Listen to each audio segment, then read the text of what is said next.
अध्यक्ष महोदय, सबसे पहले तो मैं सभी सम्मानित सदस्यों को धन्यवाद देना चाहता हूं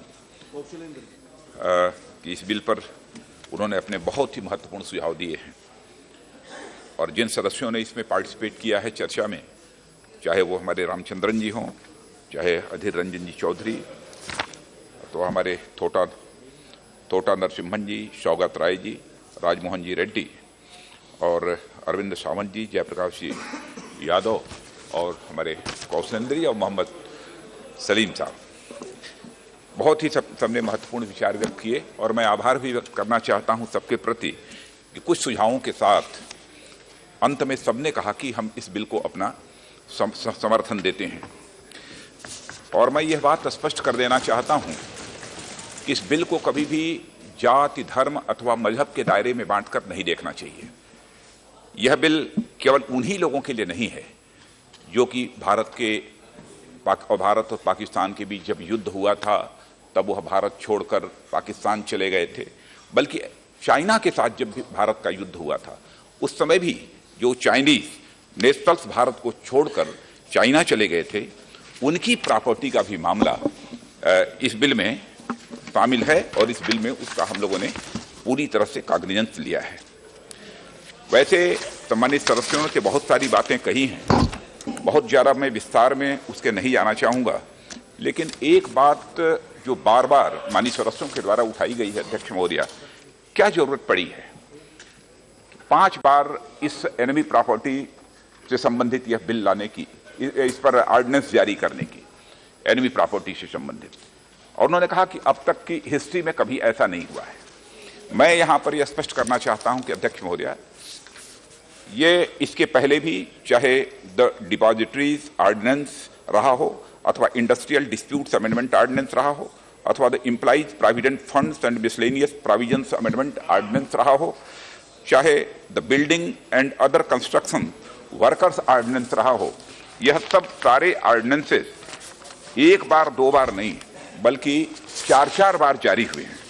और इस ऑर्डिनेंस के बारे में मैं कहना चाहूँगा 5वीं बार इस ऑर्डिनेंस को इसलिए हमको लागू करना पड़ा कि उस समय लास्ट सेशन था जब यह बिल लिस्ट हुआ था और उस समय किन्हीं कारणों से इस बिल को सदन ने टेकअप नहीं किया, नहीं कर पाए किन्हीं कारणों से। इस कारण 5वीं बार यह ऑर्डिनेंस जारी करना पड़ा, नहीं तो हमारी सरकार भी बार बार ऑर्डिनेंस लाने के पक्ष में कभी नहीं रहती है। किंतु इतनी ज्यादा वैल्यूएशन की प्रॉपर्टी होने के कारण और पब्लिक इंटरेस्ट को ध्यान में रखकर ही 5वीं बार हमारे माननीय राष्ट्रपति महोदय को इस प्रकार का ऑर्डिनेंस जारी करने पर अपनी एसेंट देनी पड़ी है। जहां तक एक्स ग्रेशिया क्लेम्स की बात की गई है, मैं यह स्पष्ट कर देना चाहता हूं, एक्स ग्रेशिया क्लेम्स का जहां तक सवाल है, वो लोग करते थे जो 1965 के युद्ध के कारण भारत पलायन करके आए थे, यानी पाकिस्तान से भारत में आए हों अथवा चाइना से भारत में आए हों, वो लोग बराबर एक्स ग्रेशिया क्लेम्स वो करते थे और अपनी सारी संपत्तियां छोड़कर आने पर जो बाध्य हो गए थे वे ही लोग करते थे, अन्य कोई दूसरा एक्स ग्रेशिया क्लेम नहीं कर सकता था। और इस प्रकार की लगभग 57,000 क्लेम्स कस्टोडियन ऑफिस में आए थे और इन लोगों के अस्तित्व के लिए इन क्लेम्स पर वेरिफिकेशन किया जाता था डॉक्यूमेंट्स के आधार पर और वेरीफाइड वैल्यू का 25% उन्हें पे भी किया जाता था और 25% ये गवर्नमेंट की पॉलिसी थी। जिस राजा महमूदाबाद की प्रॉपर्टी की बात हो रही है, तो राजा महमूदाबाद ने किस प्रकार से इस क्लेम को किया, अब यह हमारी समझ के बाहर है अध्यक्ष महोदय, क्योंकि इनका इस पर कोई क्लेम बनता ही नहीं है, फिर भी उन्होंने इस पर क्लेम किया और इन क्लेम्स का भारत में स्थित एनिमी प्रॉपर्टी के साथ कोई संबंध बनता नहीं है, इसलिए उनके क्लेम करने का भी कोई औचित्य नहीं था। मोहम्मद सलीम साहब ने एक बात कही है कि पार्टीशन के टाइम पर छोड़ी गई संपत्तियां इवैक्यू प्रॉपर्टी कहलाती हैं। आपने कहा कि उसको आपने एनिमी प्रॉपर्टी कैसे मान लिया? एनिमी प्रॉपर्टी नहीं माना है, उनको जिसने छोड़ा है इवैक्यू प्रॉपर्टी माना है, उसे एनिमी प्रॉपर्टी नहीं माना है। और यह जो इवैक्यू एक्ट है उससे यह गवर्न होता है, और यह पूरी तरह से दूसरा विषय है, इसलिए इसके संबंध में भी कोई चर्चा करने की आवश्यकता नहीं है। अधीर रंजन जी चौधरी ने एक सवाल खड़ा किया कि सभी एनिमी प्रॉपर्टीज को आइडेंटिफाई कर लिया गया है या नहीं कर लिया गया है। इस संबंध में भी मैं स्पष्ट करना चाहूंगा कि जितनी भी इस प्रकार की प्रॉपर्टीज हैं उनको पूरी तरह से आइडेंटिफाई कर लिया गया है, और यह एक कंटिन्यूअस प्रोसेस है। जो बची भी होंगी बाद में आइडेंटिफाई कर ली जाएंगी, और जब कभी भी सूचना प्राप्त होती है एनिमी प्रॉपर्टी के रूप में उसे स्वीकार करने अथवा नकारने के संबंध में प्रक्रिया अनुसार जांच भी प्रारंभ की जाती है। अधीर रंजन चौधरी जी ने एक और शंका व्यक्त की थी कि जो एनिमी प्रॉपर्टी हैं वो कस्टोडियन ने कुछ संपत्तियों को अंतिम रूप से निपटान कर दिया है कि नहीं किया है। लेकिन मैं यहां स्पष्ट करना चाहूंगा कि कस्टोडियन द्वारा किसी भी एनिमी प्रॉपर्टी का डिस्पोज ऑफ नहीं किया गया है। यह कुछ क्लैरिफिकेशन यहां देना आवश्यक था, इसलिए मैंने उसका क्लैरिफिकेशन अध्यक्ष महोदय यहां पर दिया है। यह बिल जब लोकसभा में पास हुआ और जब यह बिल राज्यसभा के विचाराधीन गया था तो वहां पर सेलेक्ट कमेटी में कुछ सम्मानित सदस्यों ने अपने डिसेंट दिए थे। मैं यहां पर उन डिसेंट की भी यहां पर चर्चा करना आवश्यक समझता हूं। पहली बात, नेचुरल जस्टिस की बात कही गई थी कि नेचुरल जस्टिस के खिलाफ है, और साथ ही साथ कहा गया था कि यह ह्यूमन राइट्स का वायलेशन है। और राज्यसभा के उन सभी सम्मानित सदस्यों ने enemy property amendment and validation bill 2016 पर अपनी डिसेंट देते हुए कहा कि यह बिल चूंकि नेचुरल जस्टिस और ह्यूमन राइट्स के प्रिंसिपल के पूरी तरह से खिलाफ है, और इसलिए इस बिल को किसी भी सूरत में पारित नहीं किया जाना चाहिए। अब यह बात मेरी समझ में नहीं आती कि यह नेचुरल जस्टिस के खिलाफ कैसे है। जो इंडियन सिटीजन है, इंडियन सिटीजन्स की जो प्रॉपर्टी हैं पाकिस्तान द्वारा हड़प की गई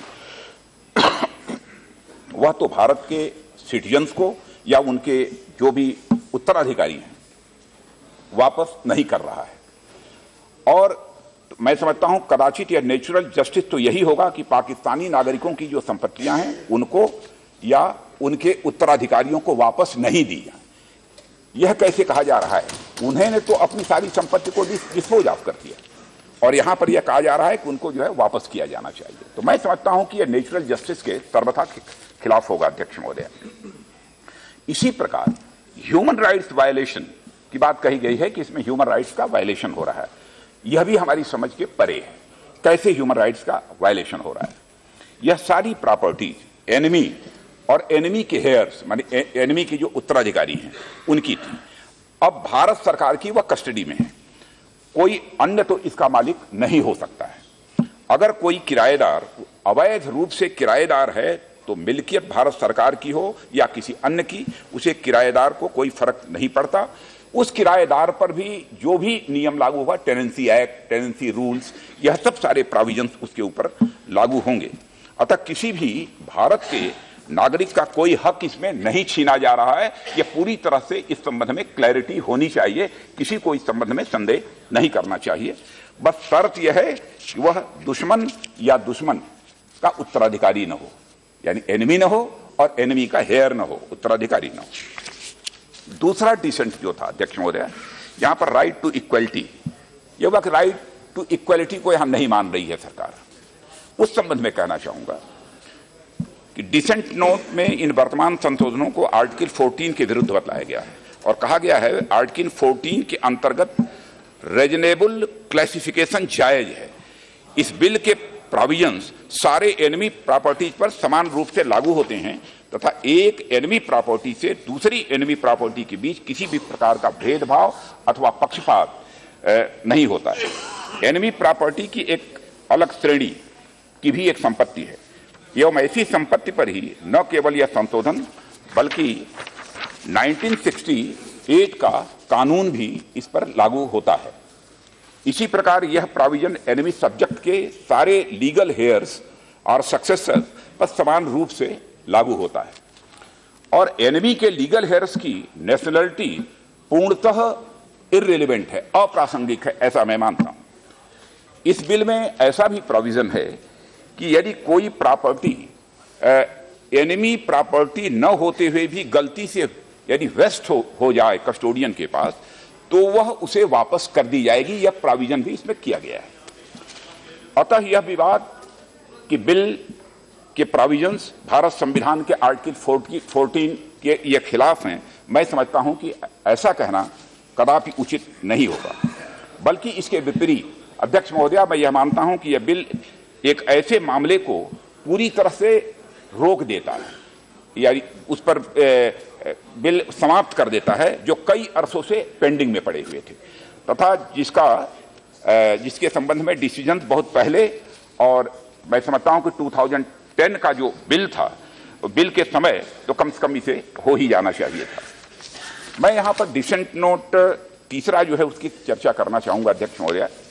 आर्टिकल 300A को सरकार ने नहीं माना है, यह भी आरोप लगाया गया है।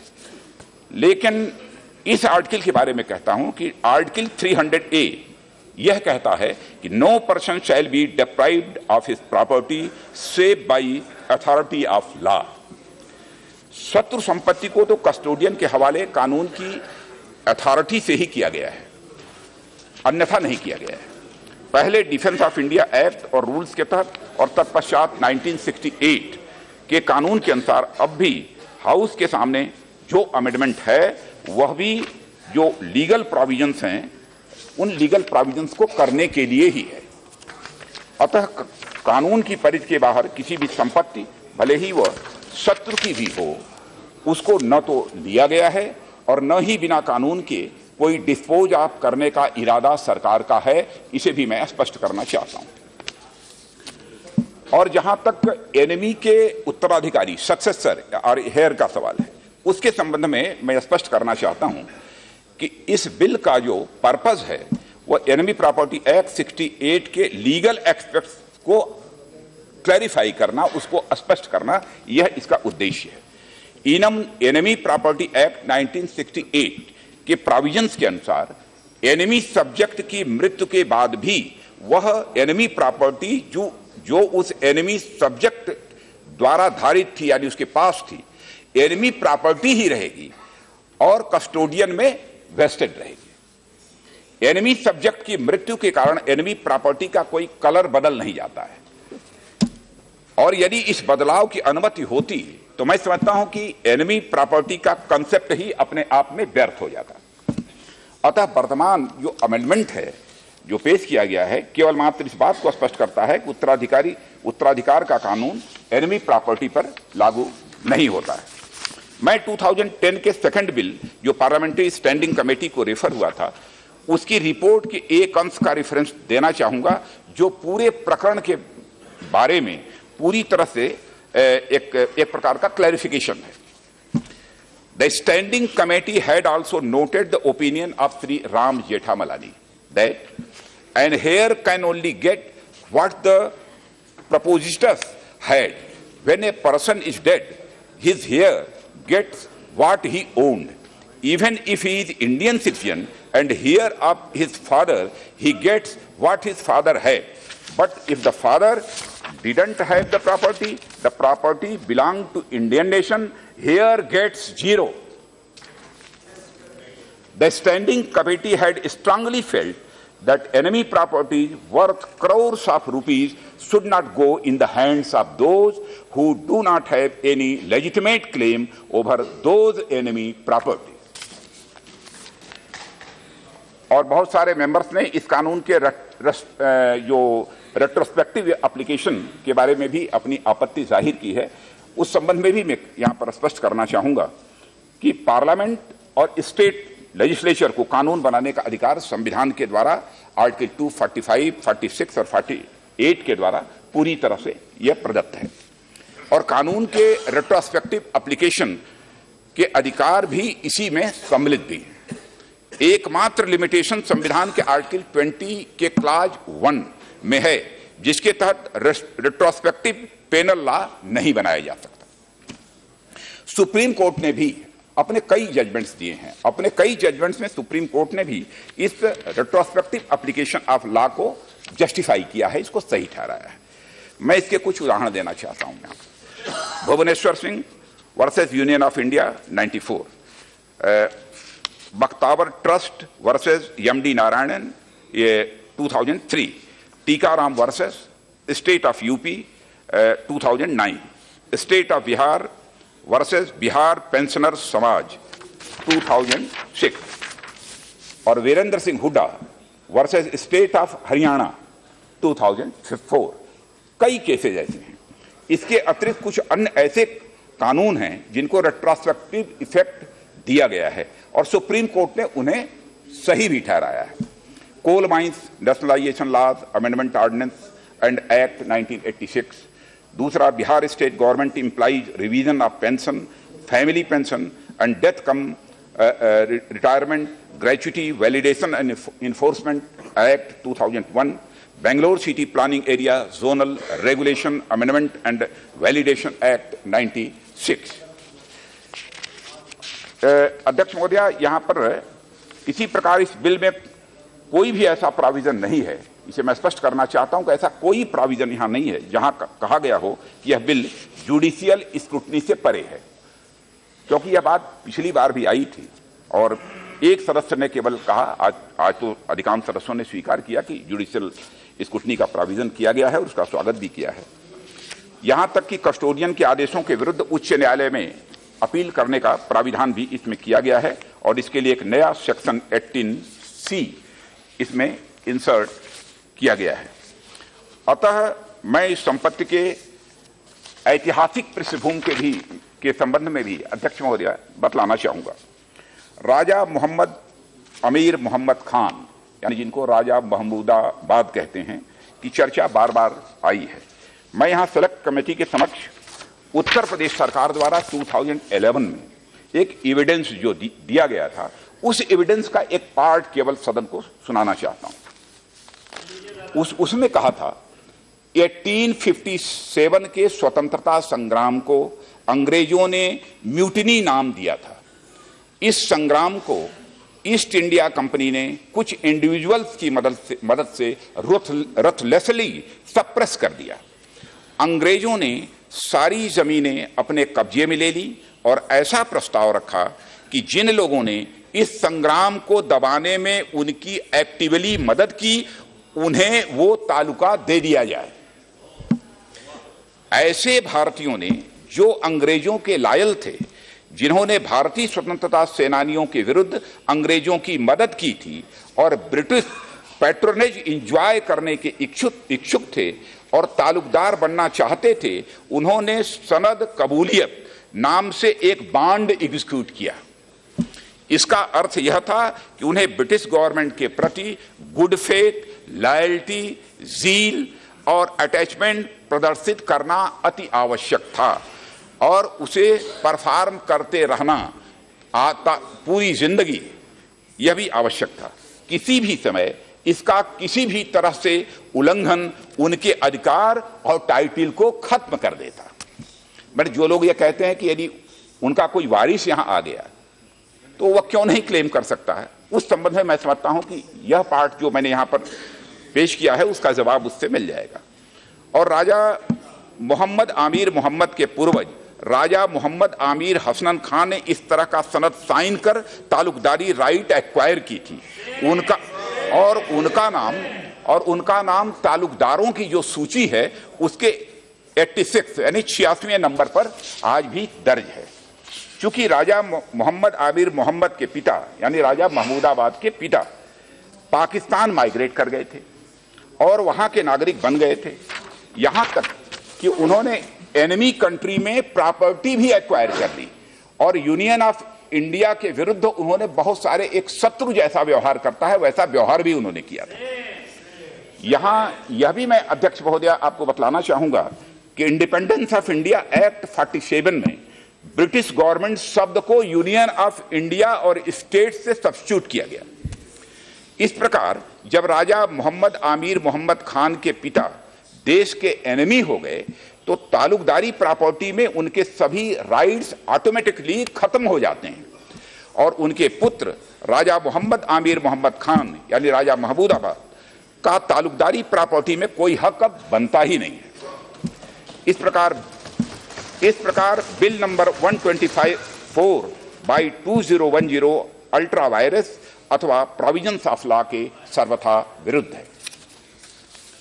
एक अन्य महत्वपूर्ण बात का यहां पर उल्लेख करना चाहूंगा कि राजा महमूदाबाद को सौंपी जाने वाली जो प्रपोज प्रॉपर्टी उत्तर प्रदेश सरकार या भारत सरकार के नाम से रिकॉर्डेड है और राजा महमूदाबाद उसके केवल नॉन ऑक्यूपेंसी टेनेंट मात्र हैं, ओनर नहीं, नॉन ऑक्यूपेंसी टेनेंट मात्र हैं, जिनका राइट काफी पहले ही खत्म हो चुका है। अगर यूपी लैंड रिकॉर्ड मैनुअल के प्रोविजंस मुख्य रूप से पैरा A124 को इग्नोर करते हैं तो राज्य सरकार का हजारों एकड़ जमीन पर से दावा समाप्त हो जाएगा और हजारों लोग राज्य सरकार की जमीन पर अपना दावा करेंगे, जिससे उत्तर प्रदेश राज्य को काफी नुकसान उठाना पड़ेगा। राजा महमूदाबाद को ज्यादातर जमीन लीज पर यूरोपियन स्टाइल में रह रहे सिविल सर्वेंट्स को रेजिडेंशियल फैसिलिटी प्रदान करने हेतु एक टाउनशिप को डेवलपमेंट के लिए दी गई थी, जिसमें उन्हें नॉन ऑक्यूपेंसी टेनेंट के रूप में रिकॉर्ड किया गया है।